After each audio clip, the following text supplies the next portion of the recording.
Hello friends, स्वागत है आप सभी का हमारे चैनल को स्टडी में। मैं कुमार बेस्ट। इस वीडियो के माध्यम से दोस्तों आपके यहाँ पर देखिए बहुत ही महत्वपूर्ण टॉपिक कराऊंगा दोस्तों। भौतिक विज्ञान का, फिजिक्स का दोस्तों महत्वपूर्ण टॉपिक है, जिसका नाम यहाँ पर है दोस्तों द्रव्य के तापीय गुण, अर्थात दोस्तों थर्मल प्रॉपर्टीज ऑफ मैटर।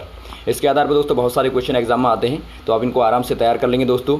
और देखिए शुरू करने के बाद छोटी सी एक दरख्वास्त करना चाहेंगे दोस्तों, यदि आपने हमारे चैनल को सब्सक्राइब नहीं किया अभी तक तो प्लीज़ हमारे चैनल को सब्सक्राइब कीजिए और बेल आइकन को प्रेस करना ना भूलिएगा दोस्तों, ताकि हमारी वीडियोज़ के नोटिफिकेशन आपको प्रथम प्राप्त हो सके। तो आज शुरू करते हैं, कॉपी और पेन निकालेंगे दोस्तों, ताकि आपको जो भी फॉर्मूले मिलेंगी और संबंधित जानकारियाँ मिलेंगी दोस्तों उनको आप नोट करते रहेंगे।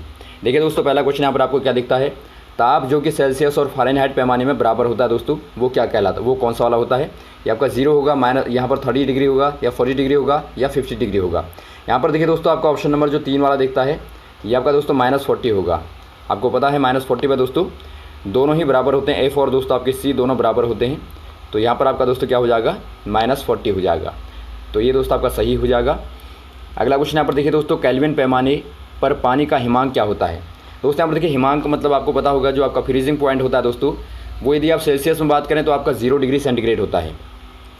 तो यहाँ पर देखिए दोस्तों आपको केल्विन में पूछा गया है, तो 0 डिग्री सेंटीग्रेड बराबर आपका होता है दोस्तों 273 केल्विन, 273 केल्विन होता है। तो ऑप्शन नंबर आपका 3 वाला सही हो जाएगा। अगला क्वेश्चन यहाँ पर देखिए दोस्तों, केल्विन 0 डिग्री सेल्सियस में दोस्तों आपको केल्विन बताना कितना होता है, ये आपको ऊपर ही बता दिया जा चुका है दोस्तों। आपका ऑप्शन नंबर कौन सा हो जाएगा, 2 वाला हो जाएगा दोस्तों, 273 केल्विन होता है। इसका संबंध यदि आपको निकालना हो दोस्तों, आप ऐसे निकालेंगे, देखिए C माइनस 0/100 बराबर आपका होता है दोस्तों K माइनस 273/100। अर्थात दोस्तों आप यहाँ पर कह सकते हैं कि C बराबर आपका होता है दोस्तों K माइनस 273। अब इसमें दोस्तों आपको जो भी कन्वर्जन करना होगा आराम से आप इनमें आपस में कर सकते हैं। अगला क्वेश्चन यहाँ पर देखिए दोस्तों,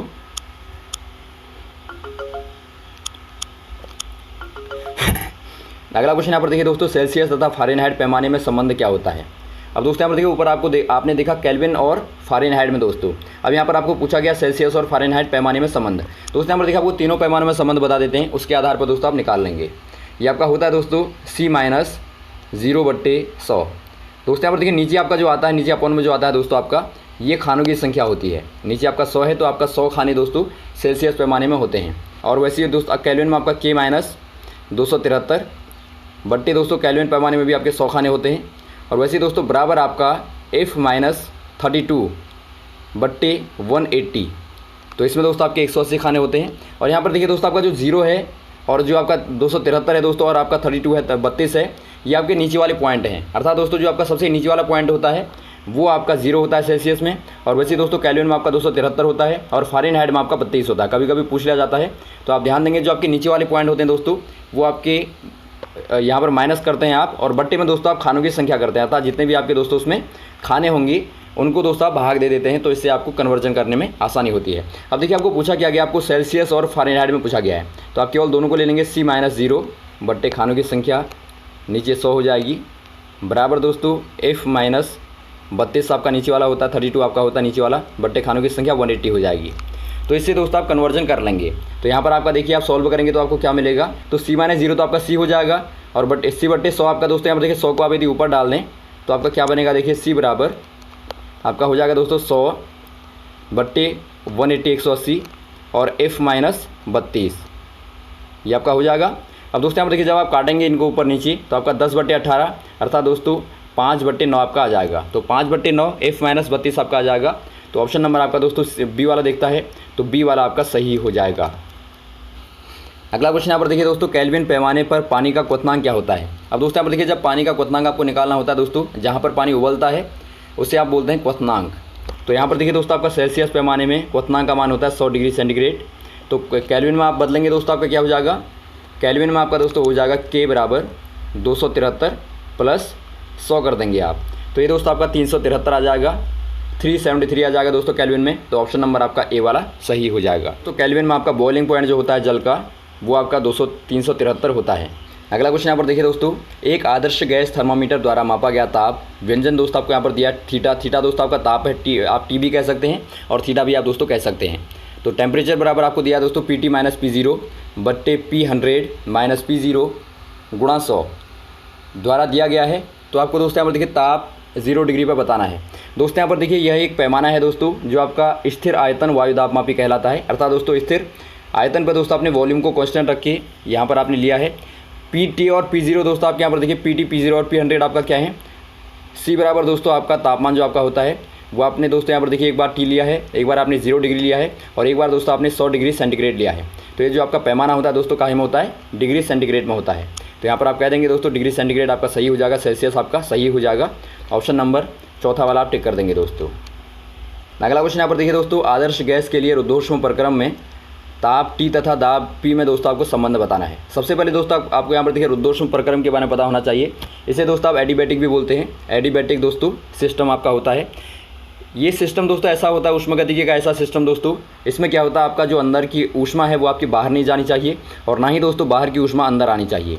तो आप कह देंगे दोस्तों आपका हीट ट्रांसफॉर्मेशन जो है यहाँ पर आपका बिल्कुल 0 होना चाहिए, अर्थात अंदर बाहर दोस्तों बिल्कुल भी ऊष्मा का आदान प्रदान नहीं होगा।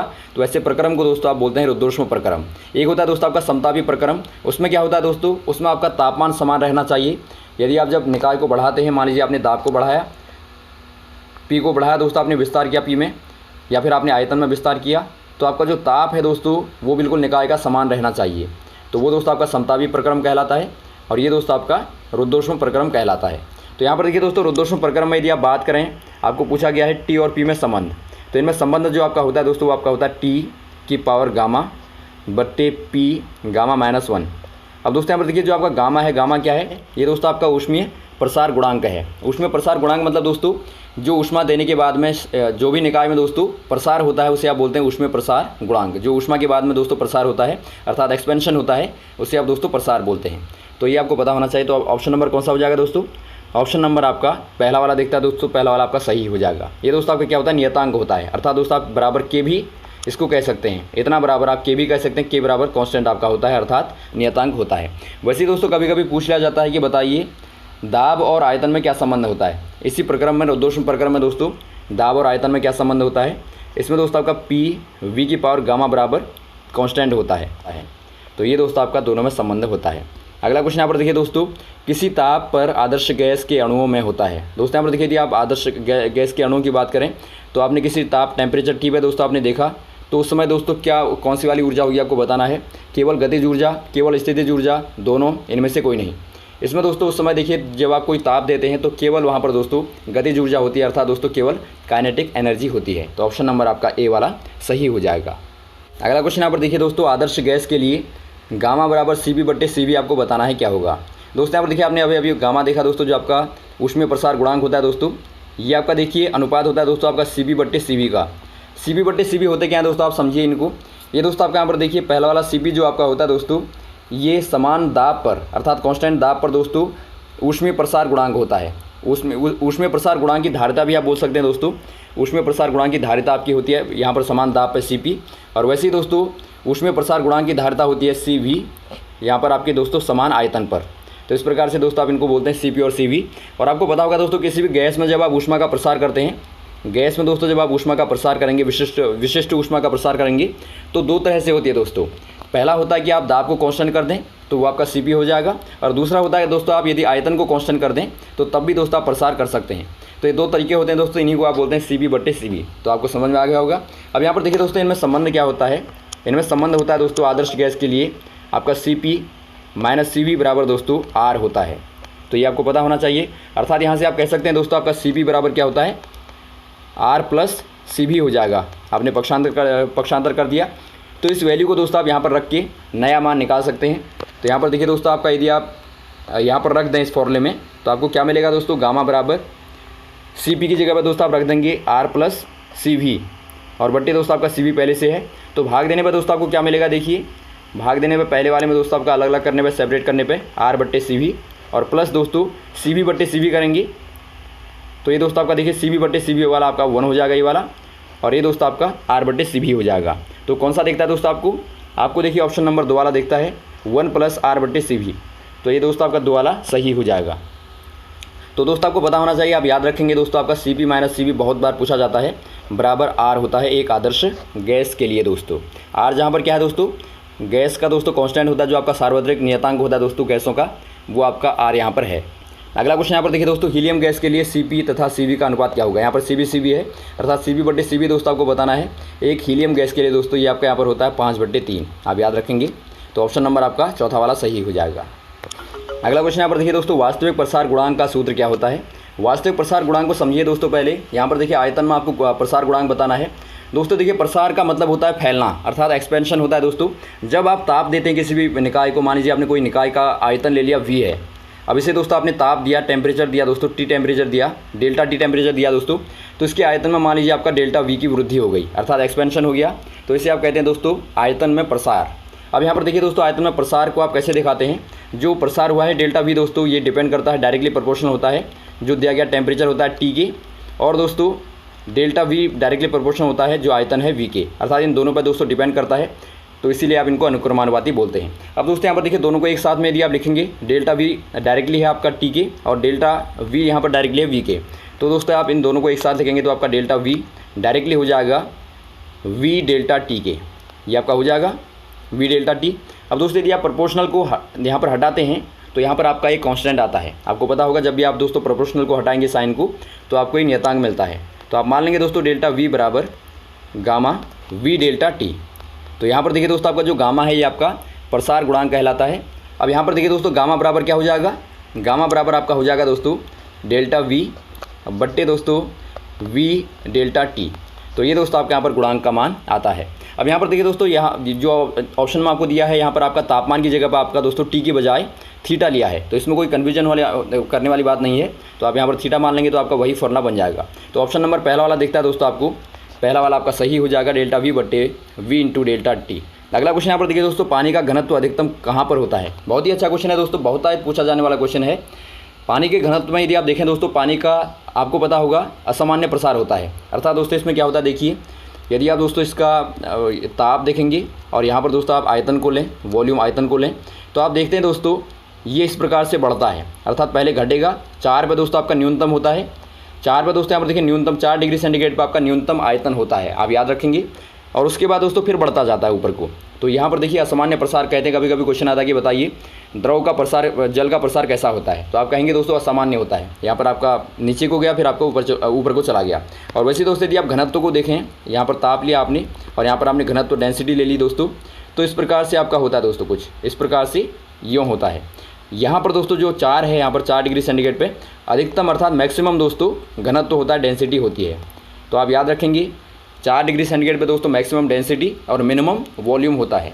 तो यहाँ पर आपको पूछा गया है घनत्व के बारे में, तो आप कह देंगे 4 डिग्री सेंटीग्रेड पे दोस्तों अधिकतम होता है। ऑप्शन नंबर आपका दोबारा सही हो जाएगा। अगला क्वेश्चन यहाँ पर देखिए दोस्तों, ठंडे देशों में झील के पानी में जम जाने पर भी दोस्तों मछलियाँ जीवित रहती हैं, क्यों। ये क्वेश्चन दोस्तों बहुत ही बार पूछा गया है और ये बहुत ही अच्छा क्वेश्चन है। झील में दोस्तों देखिए ऊपर की झील के जो परतें होती हैं दोस्तों जम जाती हैं ठंडे प्रदेशों में, तो उसके बाद भी दोस्तों नीचे की मछलियाँ जो रहती हैं वो जीवित रहती हैं। ऐसा क्यों होता है आपको बताना है, नीचे जीवित कैसे रहती हैं। इसमें होता क्या है दोस्तों, देखिए नीचे का जो तापमान होता है परतों के बीच का, नीचे का दोस्तों वो 4 डिग्री सेंटीग्रेड ही आपका रहता है, ऊपर वाली परतों को छोड़ के नीचे का दोस्तों बिल्कुल वैसे ही रहता है। तो इसीलिए दोस्तों जीवित रह पाती हैं। तो आप कह देंगे झील के पानी की जमी हुई सतहों के नीचे दोस्तों द्रव का जो ताप होता है वो आपका 4 डिग्री सेंटीग्रेड रहता है। तो ऑप्शन नंबर आपका 3 वाला सही हो जाएगा। अगला क्वेश्चन यहाँ पर देखिए दोस्तों, विशिष्ट ऊष्मा का एसआई मात्रक क्या होगा। विशिष्ट ऊष्मा का दोस्तों बहुत ही अच्छा यहाँ पर देखिए क्वेश्चन है। एसआई मात्रक आपको बार बार पूछा जाता है। सेकंड इकाई पद्धति में दोस्तों मात्रक क्या होता है, ये दोस्तों आपका जूल बट्टे किलोग्राम डिग्री सेंटीग्रेड होगा, या फिर जूल बट्टे किलोग्राम फ़ारेनहाइट होगा, या जूल बट्टे ग्राम डिग्री सेंटीग्रेड होगा, या फिर आपका जूल बट्टे किलोग्राम होगा। ये दोस्तों आपके यहाँ पर होता है जूल बट्टे किलोग्राम डिग्री सेंटीग्रेड दोस्तों। ऑप्शन नंबर 1 वाला सही हो जाएगा, तो इसे आप याद रखेंगे। अगला क्वेश्चन यहाँ पर देखिए दोस्तों, मोटर गाड़ियों में इंजन को ठंडा करने के लिए जल का प्रयोग क्यों किया जाता है। दोस्तों ये बहुत ही अच्छा क्वेश्चन है। देखिए आपने देखा होगा दोस्तों, जो अंदर रेडिएटर होता है दोस्तों गाड़ियों में आपने देखा होगा, वहाँ पर क्या होता है दोस्तों, ठंडा करने के लिए बहुत बार इंजन में पानी का इस्तेमाल किया जाता है। तो पानी का इस्तेमाल वहाँ पर क्यों किया जाता है आपको बताना है। ये दोस्तों जल की विशिष्ट ऊष्मा धारिता उच्च होती है, या फिर यह निम्न ताप उपलब्ध करता है, या फिर यह निम्न घनत्व पर होता है, या फिर यह आसानी से उपलब्ध होता है। दोस्तों आपका पहला वाला देखता है, जल की विशिष्ट ऊष्मा धारिता दोस्तों बहुत ज़्यादा होती है, उच्च होती है, इसीलिए दोस्तों जल का प्रयोग वहाँ पर किया जाता है। तो ये आपको ध्यान रखना है दोस्तों, जल का एक बहुत महत्वपूर्ण गुण होता है कि उसकी विशिष्ट ऊष्मा धारिता बहुत ज़्यादा होती है। तो इसीलिए दोस्तों उसका इस्तेमाल आप ठंडे के लिए करते हैं। अगला क्वेश्चन यहाँ पर देखिए दोस्तों, 0 डिग्री सेंटीग्रेड पर स्थिर पानी की कुछ मात्रा में उसी ताप की स्थिर बर्फ़ की कुछ मात्रा मिलाई जाती है। तो आपको बताना है दोस्तों अब ताप क्या होगा, ये घटेगा, बढ़ेगा, या वही रहेगा, या फिर इसमें से कोई नहीं। दोस्तों यहाँ पर देखिए, जब आपने 0 डिग्री सेंटीग्रेड पर जल में दोस्तों बर्फ़ को मिलाया उसी तापमान पर, तापमान बराबर है दोनों का, तो दोस्तों यहाँ पर देखिए आपका फाइनली तापमान क्या होगा आपको बताना है। इसमें दोस्तों यहाँ पर देखिए तापमान बिल्कुल वही रहेगा। ऑप्शन नंबर आपका 3 वाला सही हो जाएगा दोस्तों, तापमान में कोई भी प्रभाव नहीं पड़ेगा। तो दोस्तों ये रहे आपके महत्वपूर्ण क्वेश्चन जो आपने यहाँ पर देखे दोस्तों। वीडियो अच्छा लगा हो तो आप ज़रूर शेयर करें, लाइक करें दोस्तों, चैनल को सब्सक्राइब करें। और यहाँ पर देखिए दोस्तों पार्ट नंबर 2 में हम बचे हुए क्वेश्चन को बताएंगे। और यदि आपका कोई कन्फ्यूजन रहा हो दोस्तों यहाँ पर तो आप ज़रूर कमेंट बॉक्स में कमेंट करें। Okay, thanks. जय हिंद, जय भारत।